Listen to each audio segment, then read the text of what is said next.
दोस्तों, इंसान जब पैदा होने से पहले ही माँ के पेट में गर्भ में होता है, तभी ईश्वर उसके भाग्य की किताब लिख देते हैं। उसी के हिसाब से कुछ कर्म वो चाहत के हिसाब से करता है, कुछ अनचाहे भी कर लेता है। उसका फल पूरी जीवन में मिलना तय है।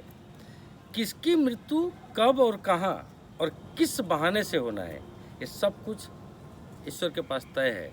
फिर भी इंसान दूसरों को नीचा दिखाने के लिए अपने को अजम्बरी समझते हुए वह कार्य करता है जो ईश्वर को कभी पसंद नहीं आता। इसी विषय में देखिए कितनी एक सुंदर सी कहानी है, छोटी सी।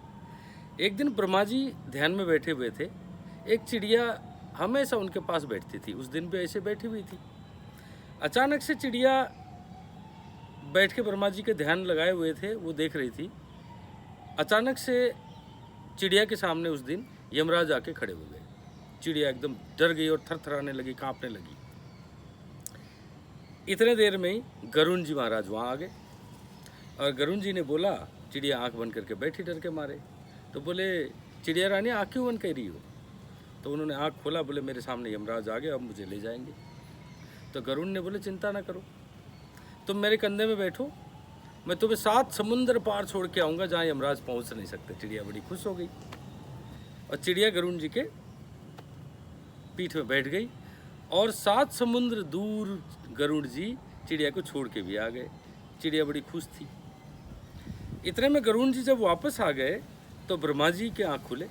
तो ब्रह्मा जी ने गरुड़ जी से पूछा, वो मेरे पास जो चिड़िया बैठती है वो कहाँ है? बोले, महाराज मैंने उनको 7 समुद्र पार छोड़ के आ गया। बोले, क्यों? बोले, उनके सामने यमराज आ गए थे, उसको डर लग गया था कि मेरी मृत्यु अब तय है।